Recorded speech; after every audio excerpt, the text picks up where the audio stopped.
What's good? What's good, everybody? Good evening. Evening. This is Truth Unveiled 2.0. I am Drew Keaton along with my co-host Troy Bugs. What's good, Troy? What's up, brother? What's up, brother? Nothing good, baby. Part Good. two. Part two. Part two. Part two. So for everybody live, because now I was going to the streams, what I just want to relay this to. First, I'm looped over and whatnot. I can't sit in my chair. My internet service just acting the fool, but you know how that is. Just been showing out lately, so I don't know if that's a sign or a sign to come. But the show that was originally scheduled with Dwayne Hendricks is in Elaine will be next Friday at 7 p.m. So we're going to talk about the hip hop and success and the demasculation of hip hop. So it's going to be very, very interesting. We're going to break down some stuff. And then the week after that, we're going to have a guest that Troy is bringing Richard Smith, brother from Springfield. He just came out with a book. Mm-hmm. I ain't got the name of the book on me right now, but we'll discuss that with him. He just came out with a book. The brother come from humble beginnings. He was in the streets. Been to jail, and he got himself together. He's raising his two kids. Wonderful brother, and he wrote a book. So anything that when you come from where I come from and been through what I've been through, I'm gonna support you. So I purchased the book. I'm ready to get it right now. So we have him on there. Okay, cool. So like I said, we're gonna, more of the discussion is gonna be pertaining to a few things and topics. We're gonna talk about national topics. We're gonna bring the truth, 0.20 to a different level, another level, and not focus on certain things and certain things that we could, as far as getting everybody information. We're gonna try to be more well-rounded in the information we give you. So, which wasn't really recorded, Troy. So we were actually talking about, the whole, like the Nation of Islam and Malcolm X and the letter that just came out from the brother that had passed away that we know was an FBI informant. Yeah. And he left a letter to his son, and then the letter revealed that he was an informant, and what he did to trick. Because I never, I don't remember hearing about it, but they talked about Malcolm's top security. Something happened with the Statue of Liberty, and they ended up going to jail. Yeah, and, and that's what I was actually about to say. He actually is the one that tricked them in saying, well, listen, we don't get no justice, we're gonna bomb the Statue of Liberty. Yeah. And when they bought into it, he informed the police that these guys about to bomb the Statue of Liberty, and supposedly they had dynamite and fuel on them, and found out where it was and tied these two guys to it. So these two individuals was key and intricate parts to the security team of Malcolm X. So therefore, it opened the door for what took place after with the Audubon Ballroom with the assassination of Malcolm X. Though, so what we FBI informant also. Who? Gene Robert. Yeah, Gene Robert. Yeah, Gene Roberts was a known FBI informant. He was also a bodyguard of Malcolm X. Gene Roberts not only was an informant with the case against Malcolm X, but he also was an informant infiltrator in the Black Panthers in New York City as well. Yeah. So how Tupac mother, that situation with Tupac mother. Yeah, it's the same thing. Involved in that. Yeah. So there's individuals that continuously have infiltrated these organizations, and like we had said before, we're gonna do a whole show on that. But it's unfortunate that we have these infiltrations when you're trying to movement and you're fighting for justice. And Malcolm X told you the March on Washington actually was going to be a march Mark, they were taking over the White House. Now Yeah, this is way what happened and what happened back in December. They were taking over the White House, and what happened is civil Martin Luther King, a few other civil rights leaders were called in under the direction of the president and J. Edgar Hoover to turn it into a freedom and peace march. yeah, When Malcolm X found out a little bit of what was going on, he backed out the march. yeah, And then he backed out the march, and the thing was made it easier for him. He wasn't given permission by the Nation of Islam to even be at the march anyway. yeah, So it was easy for him to back off, and under the tutelage and the rightful knowledge, he backed down on it. So yeah, then it turned into you know, as even like I said, that's why I said, did you watch the movie All Power to the People? Because yeah, they'll tell you it turned into basically a picnic, yeah, yeah, And these are designs by at that time, it was designs by the government to like dummy down the marches and dummy down yeah, really what the purpose is. And then when you had all of these people in these organizations, all the infiltration, it was just to find out in your next move and what was going on. And yeah, ain't that's why all of the issues with these police shootouts and stuff with the Black Panthers. They yeah, knew exactly who was riding where, when they was riding where, what time they was riding in, and what kind of altercations they can get yeah, into. So yeah, most definitely. It's right now I'm I just queued up to watch this Billie Holiday movie. mhm, mhm, Steve Daniels is behind it, so I know it's going to be mhm. drama filled. Um, but I'm waiting to see it because I don't think Lady Sings the Blues did her justice. So I'm gonna check it out and watch it. And Yeah, and I don't think Barry Gordy was trying to be too political when he made that movie, like yeah, to tell the truth yeah, of yeah. everything that happened to her. Yeah, and So, and when you talk about Hollywood and pictures portraying us, first of all, these people lives are being portrayed in an hour and 5, an hour and yeah, 10 minutes. So obviously they're not going to be able to tell the whole story and all the stories. But there's even with that time that is allocated to tell these movies, there's still a lot of inaccuracies yeah, that would yeah, happen. And you know what I'm saying? You got to understand it is Hollywood. yeah. It's Say uh, the yeah. Well, one of the things that you know they say, well, you want to, I'll give Tyler Perry credit. I'll give Spike Lee credit. I'll give Mhm. the Hughes brothers, but they're still working in the framework of what Hollywood Yeah, is. So if they can control the narrative of what it was, how they would tell the stories, you would hear a lot more truthful stories. But yeah, once again, you have to fund the film. You have to have location and shoot it. A lot mhm. of people don't have the areas in the studio. I know Tyler Perry is doing a great job with like his studios and areas he have it. But I mean, But just really look at it. what I didn't understand about Tyler is you spent all that money for your studio, which is beautiful. But I would have created me a streaming service Hmm. or something where I could have, because he got a cult following, Hmm. and where he could have created his own content and put it on his streaming service instead of giving stuff to own and BET. Right. Right. Like, well, you know what I mean? I don't know business. You know what I mean? You're a businessman, so I don't. That just didn't make sense to me. It just didn't make Well, sense to me. well, well, first of all, these shows. I mean, there's a reason why they'll put some of these shows on and they'll have them because they want to dummy down what you're seeing anyway. You know Yeah, all that. But the other piece is when a lot of them will sell them to these shows is because it's residual income for them.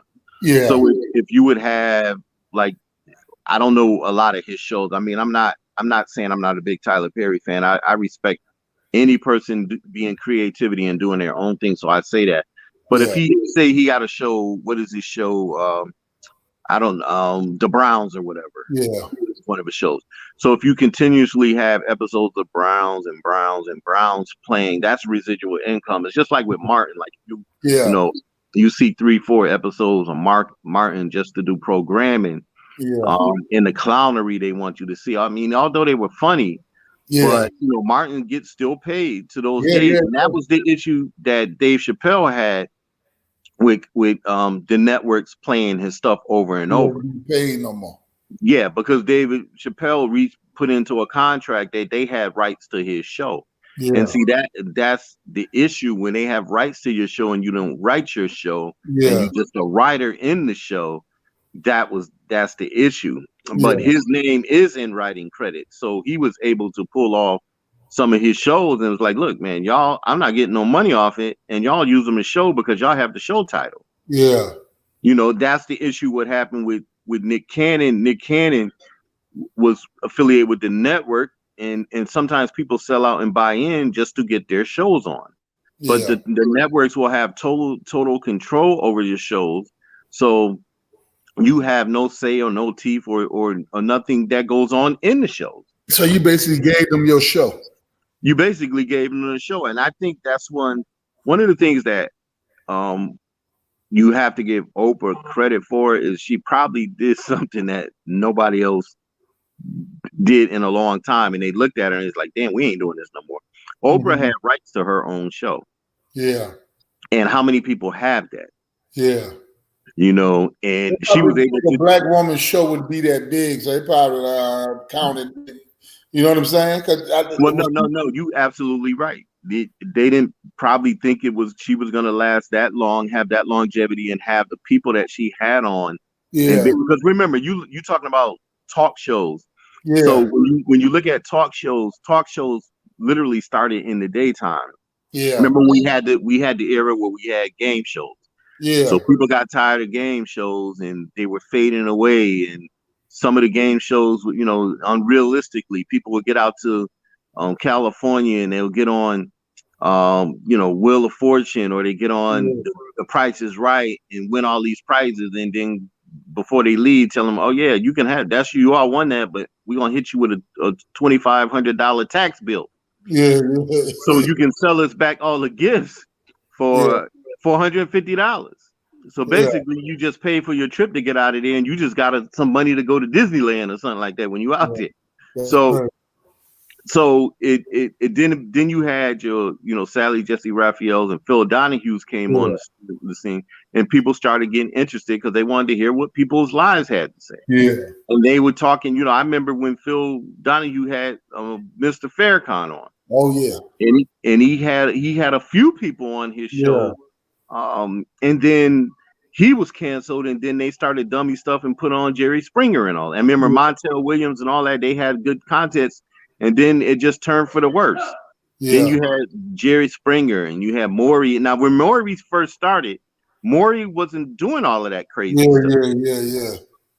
Yeah. So it was. He got with that birthday, the baby, you ain't the daddy thing that he run that day, baby. Right. Let me read what Carmen said in Medea in the Greek mythology, and Enchantress who helped Jason, leader of the Argonauts, to obtain golden fleece from her father, King Aeetes of Colchis. She was the divine descent and had the gift of the prophecy. She married Jason and used her magic powers and advice to help him. You're right.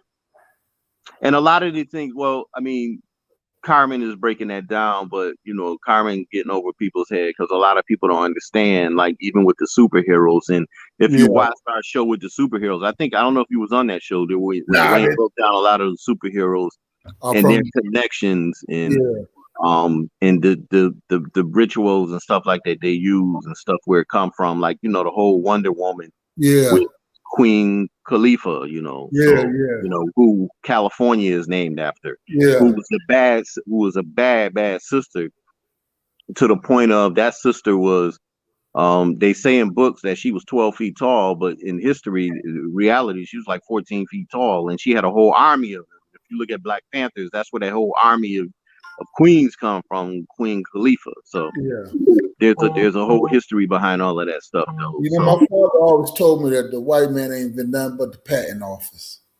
So everything he got, he stole or took or and made it his own. Right. You know what I'm saying? Yeah, it's crazy, man. Like all our history been in our face for years, and a lot of us don't even know. Well, I mean, it's funny that that you say that. I think we don't read enough. Yeah. And then when we read stuff that has nothing to do with us. Yeah, yeah. You know, like we read reality stuff, and we read, you know, the black woman's and the black man, you know, when they read, it's all about relationship advice, and Yeah, it's all about yeah, the yeah, finding the love and love stories and stuff. yeah, yeah, But you never pick up a book that has anything to do with you or yeah, who you are or who really are. And it's funny thing because your whole life you'll hear people in groups of settings and people say, be thyself and know thyself, or you can't be who you are. Like my saying is always, you can't be who you are until you know who you are. yeah, And then you give people tools and techniques to succeed on who they are and be who they are, and they won't go nowhere near the stuff that can, you know, the evidence, yeah, you yeah. know, or the books and stuff to read who you are or to be who you are. And Mm-hmm. then you'll give them stuff and they'll say, no, you know, no, don't start off with that. No. And then people will tell you, we'll start off with the Bible. Mm-hmm. Well, you know, the Bible is only based really on 2,500 years old. So what books are older than that? And you give Yeah, them books like Stolen Legacy, and people was like, well, what does this have to do? So my point is we don't read. yeah, And you should read. Everybody should read the Bible. yeah. And everybody should read the Quran. But Mm-hmm. also there are other books about civilization that you should read as well. So you should read a lot of stuff. Um, Mm-hmm. you should read a lot of things. I mean, you should be well rounded. You Hey, should be point well right rounded now. not only. Hmm? Now she said, "What's up to me?" The other Yeah, time.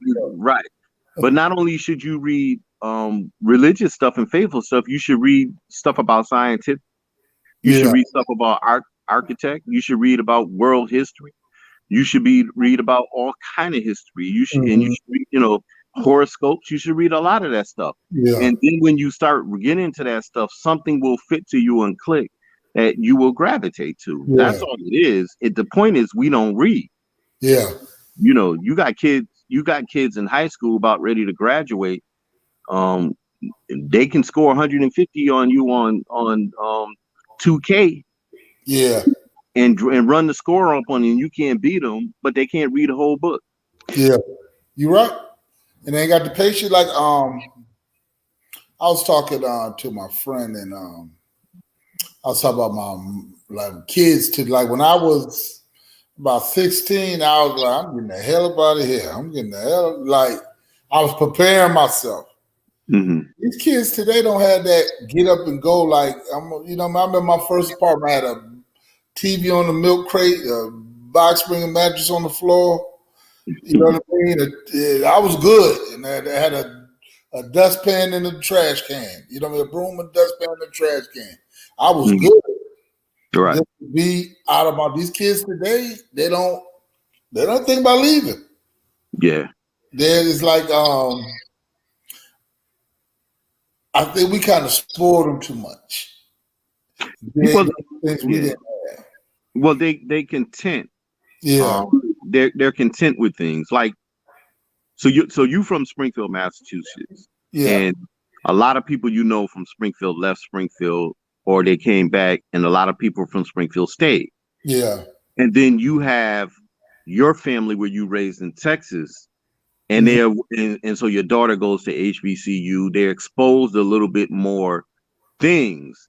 And yeah. then when your family comes back to Springfield because of how big Texas is, they'll Mhm. be like, well, daddy or pops, look, I'm not moving to Springfield. It's small. Yeah, yeah, yeah, You yeah, know, yeah, because it's a different mindset. yeah. So it's where you from or where you grew up. The mindset Mhm. is different because even Yeah, in Texas, there's people in places in Texas where they never been out of where they are and they haven't seen places like Springfield or seen places that might change their mind and say, "Well, get out of here," or they yeah, haven't been down south or different places. Like yeah. it's You're perfect right. You're right. perfect example. My roommate was from the Bronx when I was at St. Thomas Aquinas. My roommate was from the Bronx. His name was Curtis Middleton, Mhm. and Curtis Middleton, when he first came home with me,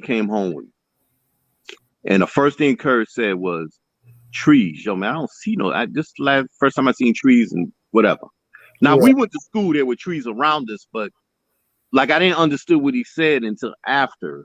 Uh-huh. So growing up in the Bronx, in the middle of the Bronx, you don't see trees. It's Yeah. like trees. So people know you got trees, you got fresh air, the atmosphere. It Yeah. looks like it's like what you see on TV or what you see in books. Yeah. And he said, man, and he would say, like, when I started going home, he was like, yo, I want to go home. Where you? I just want to see the trees. Yeah. And so, just like you said, and I never really understood that till after. I was like, after you was like, oh shit, something just as a tree. Yeah. But it goes back to what you're saying is when you go to different environments and see different things, you kind of you grasp it all. You travel and you go to you see different things and you need that. Yeah.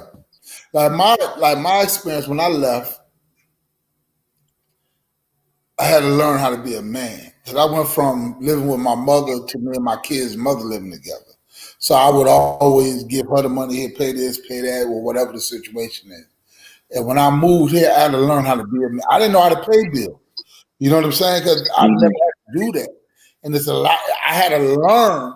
I had to learn how to balance a paycheck. And it was just different things that I had to learn. And it wasn't always easy. You know what I'm saying? Sometimes I blow my money and I'm starving for 4 days. You know what I'm saying? Because I'm like, damn, I went out this weekend and I blew all my money and now I'm starving. So you know what I mean? It's I guess it's learned behavior. So you know what I mean? You would learn. You would learn to adjust. Mm-hmm. That's what I had to do when I left. I had to learn to adjust. And like when my kids, I used to bring them home with me when they were younger. And my kids are real mannerable. Like, yes, ma'am, no, ma'am. And my mother and them wasn't accustomed to that. Like my sister, she called me one day and said, your son came in the room and like, I just wanted to tell you I love you, Auntie. So my kids don't ever tell me that. Like, you know what I'm saying? Like my kids, they were so different. You know what I'm saying? So, but they like Springfield, but I don't think they could live in Springfield. Because Springfield is too much for them. Yeah. Right. Yeah. And that's what I'm saying is the thing. But I mean, you got when you let's talk a little bit again about the financial like the literacy piece.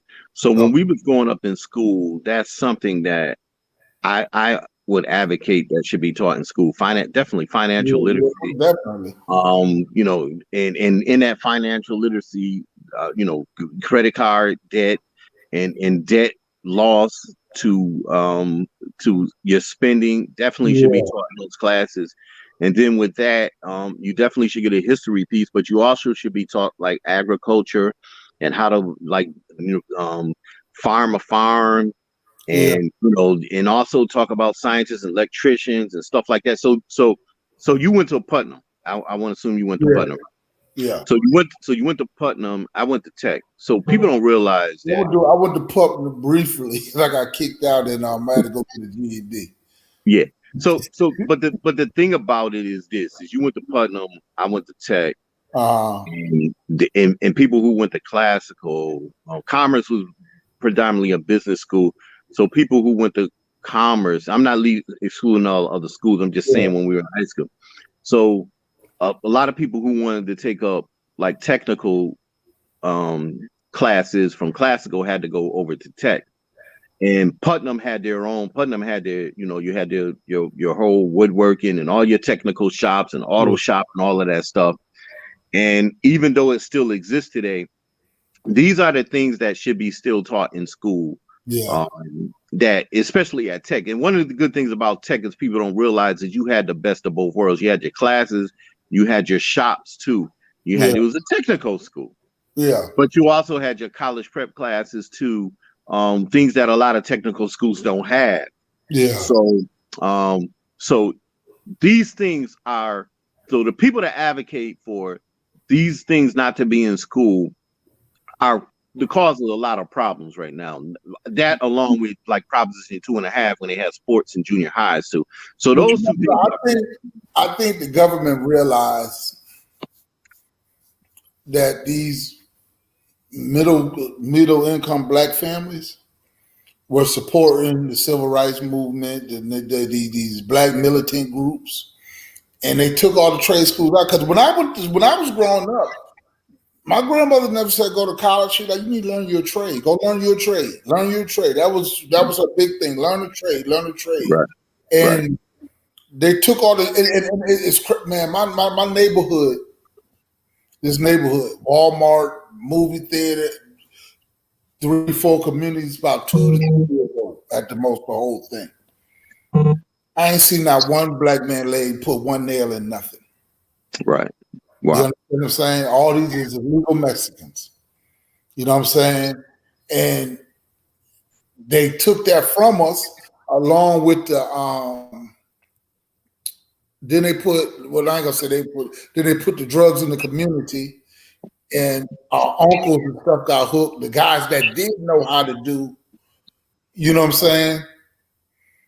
You know what I'm saying? Mm-hmm. That did know how to do stuff. They got on drugs now. So they didn't pass it down to us. They hustling now. Now everybody got them fixing cars for $20 or something. You know what I mean? They didn't pass that knowledge down to us because the drug thing came into the you know what I'm saying? Yeah. I mean, I know what you're saying. And one of the things we didn't do is, like, we didn't open up. There were gas stations and stuff, and there were black owned shops, and it's still today. There's brothers still got shops fixing, but it wasn't, like you're saying, it wasn't really enforced. Like a lot of, like, even right now, you get out of Putnam, and I'm not saying people have the capital to go out and start their own business, but you know, they might start off with Jiffy Lube or stock here. Back then, it was more as when you graduate to pool your money to put a business. But people were brothers, young brothers, we wasn't talking about that. We wasn't talking about like pooling our business and pooling our money and starting business. We wasn't talking about collaborating and doing. See, we wasn't doing all of this stuff. And I'm not gonna blame like the older generation or generation came before say they wasn't teaching us, because a lot of them wasn't doing it either. Some of them was and some of them wasn't, but the people that we hung around and people we're connected wasn't telling us. All they was telling us is go get an education. You know, and they didn't tell us what that meant. It was just like in the classroom, but they didn't tell us it was much more to getting an education than what they was leading off to us. We had to figure it out, and I think that's what's wrong with what's going on with the kids now. They gotta figure it out. And we not teaching them and telling them how to figure it out. You know, because and then like yourself, like you grew up here, like you guys grew up on Manila Ave. That's correct. Right? Now, every time I come home, I know you ride by Manila Ave. Yeah, I just went there when I was there the other day. It ain't the same when you was growing up. Nah. It's shorter. For one, you seemed like the longest street when I was a kid. Right. Shorter. You know what I'm saying? Yeah. Now I remember we used to see, I lived in Robinson Garden, which is down the street. Okay, then. And we used to go up to the store. It was called Jeanette's, and the two brothers owned it. And I guess they lived in the White House behind it. You know exactly what I'm talking about. And then from there, we would go down and see what people were hanging out on Manila Ave. And some of the people would be outside playing football in the street. We'd walk through. And then, you know, I remember Chris Sullivan and the brothers and I know Peter, because me and Peter were in the same grade, and then Jimmy Jordan and all those cats, Donnie, all those cats, you know. Then we walk up and play basketball at Valiette. Everybody got along. What my point is, we all did things. We did stuff, you know, and the kids from the projects, we you know, people from Robbins Garden were seen as knuckleheads and all that, but you know, there was some good people out in Robbins. Skip on my cousin. Yeah. So you know all of that. I don't know if you remember my cousin Kim Washington when they lived out there, but they moved back to Connecticut. They moved back to Hartford. So now I'm gonna tell you this. So across the street from where Skibo lived, it was U.S. Skating Ring. Remember that? Yeah. Now, when I was So home, I was passing by that. And I was telling somebody that used to be a little skating thing we used to go to. right. So they built it there, and they were expecting all the little white kids and stuff to come there, and they didn't think all the kids from the projects were gonna come there. Yeah, So when they first started, they were trying to go high up on membership. yeah, This is true. I remember that. So we couldn't go in there. yeah, But we wanted to skate too. yeah. You know, we played football and basketball. We wanted to skate too. So they went high up on the membership. And then they started getting security in there because they would tell them only a certain amount of y'all come in here. So it was just crazy racism we would do it. See, I wasn't a big like skateboard person anyway, so I don't care anyway. You know, I'd rather be on the basketball court than out there skating anyway all day long. But this is the thing you do too. You did. So after we leave skating ring, you have a whole bunch of kids going right. Remember, they had the store right next to it was at first the first one was 7-Eleven. Yeah. So you would have kids go right there. The white kids would get dropped off, go right to 7-Eleven and steal, and then they blame it on the black kids. Even though I ain't gonna lie, Troy, man, the cats in Robinson Garden did put 7-Eleven out of business because they stole up a store. I felt sorry. Sometimes I would go in there. I even stole out of there, and I don't steal. Yeah. That's how bad and easy it was to steal out of there. But they would blame it on there. So then they put camera. So you get where I'm going. They put you know, cameras over there, and then right next to it was Friendlies. Do you remember the mini golf course behind the Harley Davidson thing? Yep. I remember it. The little mini golf course back there. But remember what that used to be? That used to be Mutual Ford. Yeah. And then remember the big guy? Remember the big guy had the hat on? Yeah, and he was Mutual Ford. He had the Plantation Hotel now. Right, and they moved him and put him right on the front of the plantation. So when you come into Springfield or Western Mass, you see the big guy. So that used to be Mutual Ford. Yeah, because we used to ride by there and throw marshmallows and jelly beans at and you know. I mean, we was bad. You know, we was bad, but we wasn't doing crazy stuff back then. So why did Napoli's close down? Because I know we was Tony's. I know y'all was more Napoli's pizza. That's a good question because that's another one. That's the state police. But remember, Tony's had two spots. Yeah. When Tony was first across, more closer to y'all across. Remember they had they had half right there. Tony's had to the one next to Nora's. Right next to Nora's, and then moved to the other spot. Yeah. We was both because I played for Rick J and I played for Neil. Yeah, and all our pizza parties we used to be at Napoli's. So I was a fan of both of them. Yeah, and I'm gonna just say with the they was a respectful family. Yeah.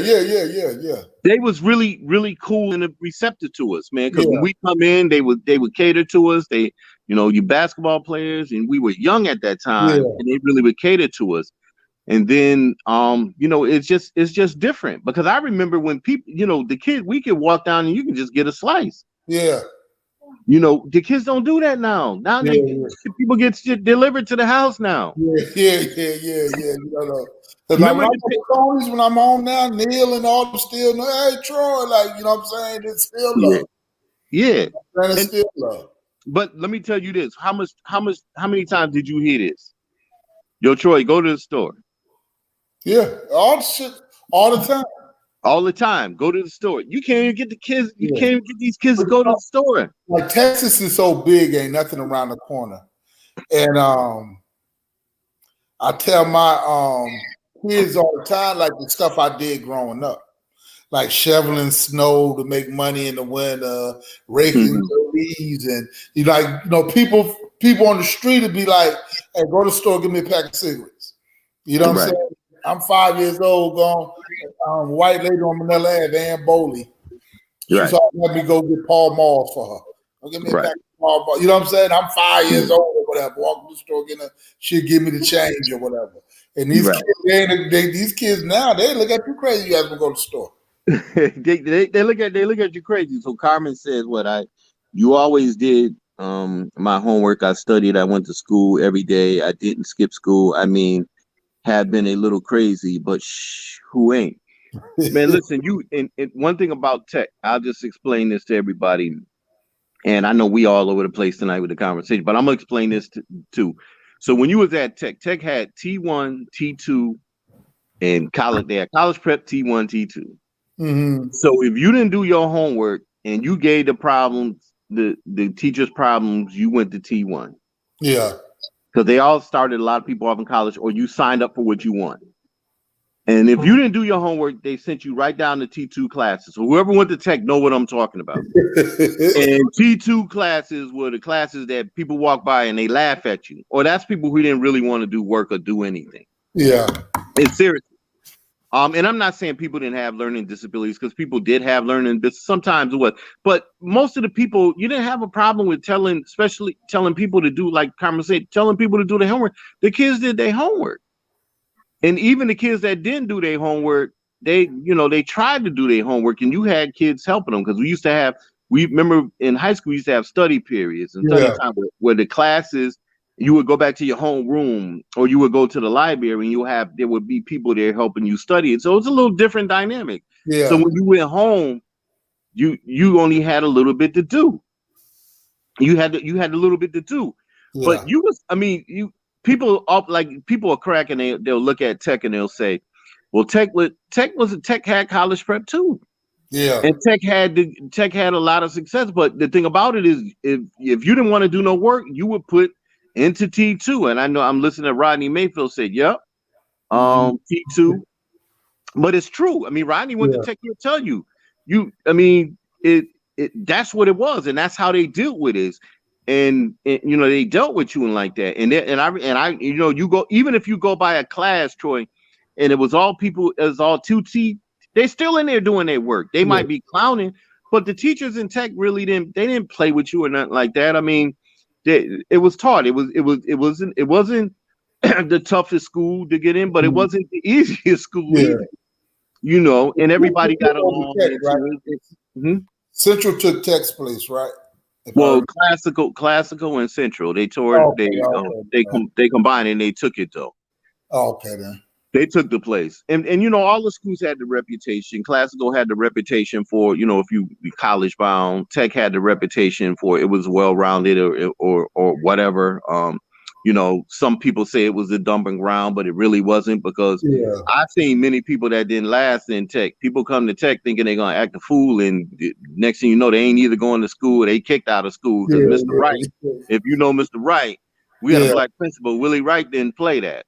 Yeah, I feel you on that. You wasn't gonna be sitting in the school just hanging around and stuff like that. He really didn't play. He didn't really play that. Let me see what they're saying. Rodney said, "Yes, sir."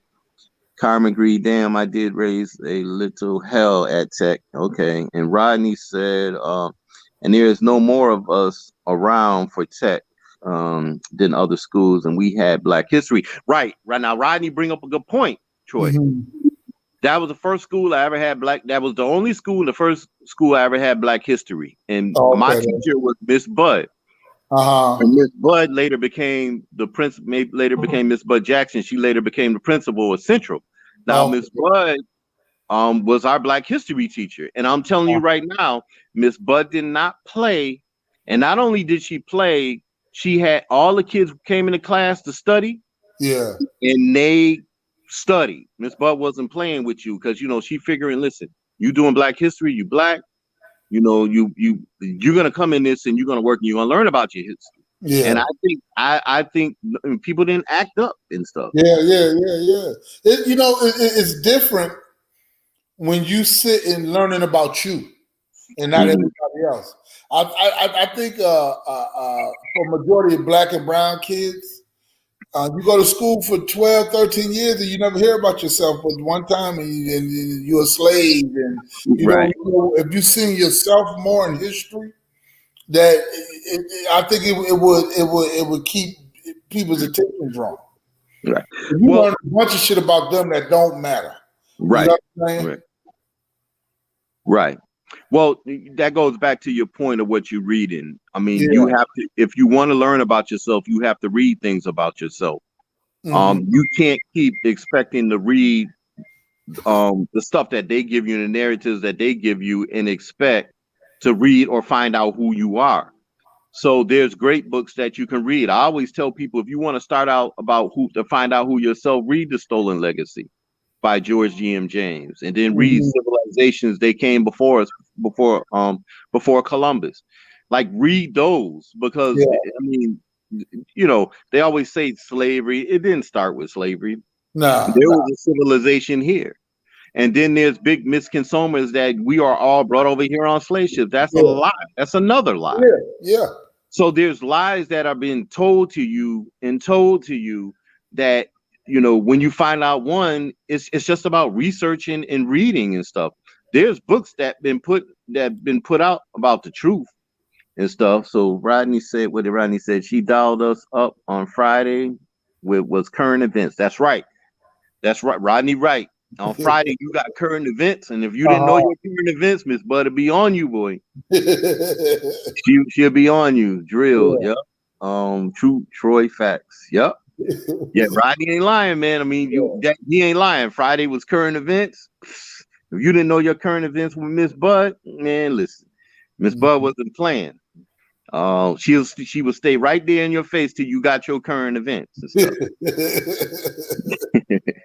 But Yeah. that's what I think the youth are missing now, like teachers that love the kids and Right. and like really came to try to but parenting is different now.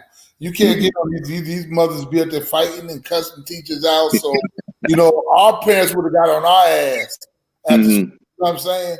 These parents now, they want to fight everybody, and their kid don't bother nobody. So it's a different element now. Well, I mean, it is not to take anything away from what's going on right now, but COVID really shined a light on really what's going on in not only in the education system with the teachers, and Yeah, not only with the teachers with the students, and not only with the students with the parents, yeah, because you'll see. I mean, I talk to teachers all the time. I mean, some of them are, hey, this student is good. Some of them are, hey, the parents aren't involved. Some of yeah. them are, this student is this. I mean, you got kids in the second and third grade, not with their screens on. They turn the screens on. They laying in bed watching TV. So you know what I'm saying. So it's just a dynamic of the parent really being involved in a kid's life Yeah, when it comes most to definitely. education. You most definitely on that one. Yeah. I mean, because it's and the crazy thing about this too is I hear a lot of parents saying they want their kids. Rodney mentioned, remember the Black History comments on Black History? Yes, I do. Carmen Green said, facts, Rodney. She had the best intentions. I just want to say, I want to say this. Remember, um, I actually lost my train of thought. I lost my train of thought. But what I wanted to say is this. Just think about this, Troy. Really think about this. Your kid right now on COVID.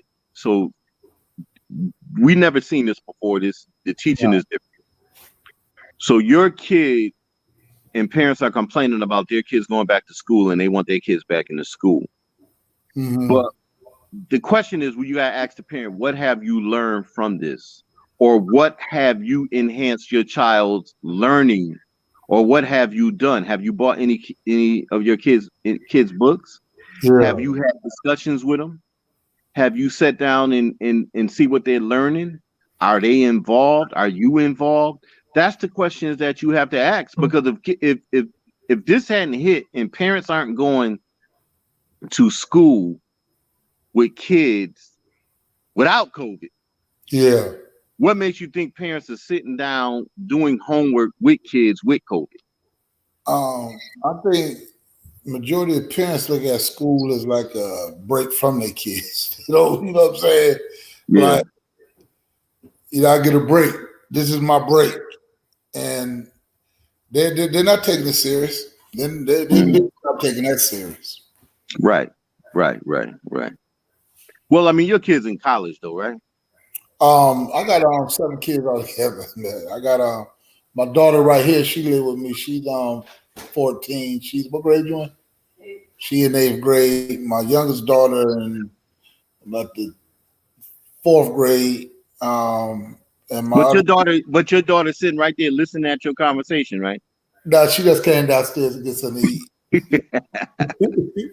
Yeah, she'll say that. But like me, I like with my older kids, I was more traditional, like my grandmother and them, like get a job, get a job, get a job. With my younger kids, you know, what I mean, I want them to learn the stock market. Don't work for yourself. Don't you know what I mean? Learn to do something of your own and create your own. So you know, I got two sets of kids. So the way I raise them are different. You know what I'm saying? Right. Yeah. So Rodney said, they are missing that, Troy, and the parents would not have a bad report come home with us. What do you say? Come home with us? Supposed to go to school to learn, right? Yeah. I pressed in. Didn't come up there and ride with us. You know what I'm saying? You want to come up here and get your lesson. Yep. And Carmen, right? Different. Yep, Carmen, right? What is the real reasons they want them back in school? And then she said, my daughter is turning 31 May 7th. She has 2 boys. She is an amazing woman and mother. Okay. Well, I mean, like I said, man, I mean, these conversations need to take place. And I wish it could be at one point, Troy, where we had a whole bunch of parents on talking. And maybe we can do that one day. But you know, the truth, we're trying to reveal the truth, and people always say things are different now. Technically they are, and technically they aren't. Yeah. Because and I spoke to some kids too. We did a Black History thing with a school that I sit on the board of trustees, and I was telling them that, you know, although you think things are different, a lot of stuff ain't different. Yeah. The biggest difference right now that we have is the technology piece. Yeah. You know, that's a big difference with your cell phones and the computer and your access to get information. That's the biggest difference. Now, far as all the stuff that you went through, with depression and anxiety and bullying and stress, all that stuff still remains the same. Yeah. And the thing about it is we wasn't able to get on the computer and look nothing up, but we had dictionaries, so we were able to read and go. Right. The whole encyclopedia. Right. And if you look at that concept, you were able to read more and grasp the concept of reading more and researching more. So that right there has been taken away. So, yep. So Rodney said, what did Rodney say? For all those parents that were complaining about the teachers, got a dose of what the teachers go through now and what they want to get and why they want to get rid of their kids. True. Yeah. Most definitely. That's true. Yeah, I got a 31-year-old and I am still like 30. I have a 30. What? Yep, I got a 31-year-old and I'm still like 30. Okay. No, but I mean, yeah, I mean, these are the conversations, and I'm sorry people missed our first conversation because we was basically getting into like the Malcolm X piece of it, and then the assassination with the Fred Hampton piece and all that. And you got anything else, Troy? Because I gotta. No, man, I know we short for time, man. You know what I'm saying? I enjoy talking to you. Normally we always got somebody else on here. We don't really never get to talk. But it was good. No, we gotta do that more, man. I mean, one point of the month we should just focus on Springfield stuff and back home and like growing back. Like maybe we should call it reminiscing back in the day or something. Yeah, most definitely, man. We could talk about how RG used to come up in Manila Ave and beat y'all like 101-7 in football or something. I'm just. I'm gonna tell you something though. Like my generation of Robinson Garden was. We would fight each other out there, but when we went on the hill, we connected like Voltron. Yeah. Like it was us against we was at the Harambe one time. We were repping on some Robinson Garden people. Manila Ave went over there and helped Robinson Garden. Like that's how we were beef out there, but when we went on the hill, we was together. Right. You know what I'm saying? Because a lot of them hill kids thought we were soft because we lived out there. You know what I'm saying? Like, you know, they live in nice neighborhoods. You know what I'm saying? So we would have to go out there and tussle with them a lot out there. But, it was It was raw though, man. But I like I said, I remember. I mean, we were connected too with Manila Ave. I mean, we were all friends too. Yeah. You know, I remember, like I said, I remember. I vaguely remember Troy. You might be a little bit younger than us, right? Mm-hmm. Yeah, Yeah. but I remember, like I remember Jimmy. Yeah, and I remember Donnie and like I said, I was in the same grade with Peter Yeah. Sullivan. I remember Chris and all of them and Mark.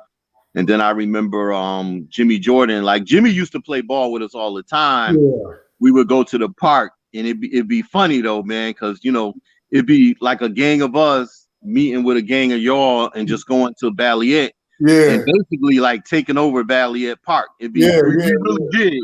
We would took it over, man, but it was, you know, there wasn't no beefs or no Yeah. fights or no crazy. It was much love, man. It was always love. And like me from Skeeble living in the project, my cousin Joy, she lived out there. Yeah. People lived out there. My cousin Kim them lived out there. So then I went to school with all the Robinson Garden kids. So it was like real shit. Like, you know what I mean? I was out there all the time. Right. You know what I mean? Yeah. So and Rodney said, Rodney said book reports. Yeah. Carmen, bring me on. Rodney, when we do the Springfield thing again, I don't know, Troy, maybe we'll set a date. We do the Springfield thing again, we'll definitely bring you on. Yeah, most definitely. Because me and Rod went to high school together. Rod's a grade ahead of me, but we played on Tech basketball. We got some stories by Tech we can tell y'all. But I mean, the insight, you know, a lot of kids need to hear some of the stuff because it's not like, you know, they think we had it easy and stuff. And I mean, we didn't have a lot of easy stuff. And once again, when they took out Proposition 2.5, you know, that was a downer on kids, man. That hurt a lot of kids, and you know, it kind of, and like you said, when the drugs came in the community, man, it was like downfall from there. And you know, it was all a division and a devised plan. Like the people down south, like the southern states, they didn't get hit with the heroin like the cities did, like New York, and so they don't know when I mention the heroin epidemic, like for my mother generation, they can't relate to that because they didn't see that down like in Texas, and they didn't see it like we seen it up there on them coasts. Right. You know what I'm saying? And like my father, he explained that to me. He said they pushed that in there because a high motherfucker ain't thinking about revolution. He think about well, no, you hit it right on the nail. If you can put drugs in the community and you can bring up a whole generation on drugs, then the last thing what you're doing is you're wiping out a whole generation from politics, from CEOs, from people going to school, from academics. Just think about that. I mean, you're taking away a lot of attorneys, a lot of stuff. So, I mean, it was a well-devised plan. You know, there are authors of confusion, and there are also people that are complacent and in compliance. And one of the things is a lot of times we're in compliance and stuff because nobody tells you to do this or do that. A lot of times people get into taking drugs out of curiosity. Or because their friends are taking it. But one of the things we have to do, man, is we have to stay away from things we know that's not good for us. I'm gonna tell you this, man. I tried weed one time. I didn't like the high. You understand what I'm saying? I never sniffed no coke. I never smoked no coke. I never sniffed no hit. I ain't do nothing else. Nothing. No pills or nothing. And it was because from a young kid, man, I seen drug abuse, from a lot of people, and I never want to be like that. You know what I'm saying? And I never wanted to be that person drunk on somebody's couch, pissy drunk. You know what I'm saying? Like certain things, I don't drink like that. I don't do no drugs, and I always had a natural high. And I just know what that's like. Like even when they made weed legal, and everybody, they making it. They never gave us drugs and help us. You know what I'm saying? Right. They never gave us drugs in the health, and this ain't the same weed that growing. This is shit they making now. You know what I'm saying? You can go to the place and they'll make you a strand of weed, whatever you want. Right. You know what I'm saying? So they're starting to chemically hit this. And a lot of these people that smoke weed that say, I know the weed heads probably mad at me, that smoke weed that say they ain't addicted, can't stop. Right. You know what I'm saying? Can't stop. Yeah. You know what I mean? And I know my baby looking at me laughing like this motherfucker talking about me. I ain't talking about you. Okay. All right. I hear you. Yeah. All right. So listen, man, on that note, we're going to end it out.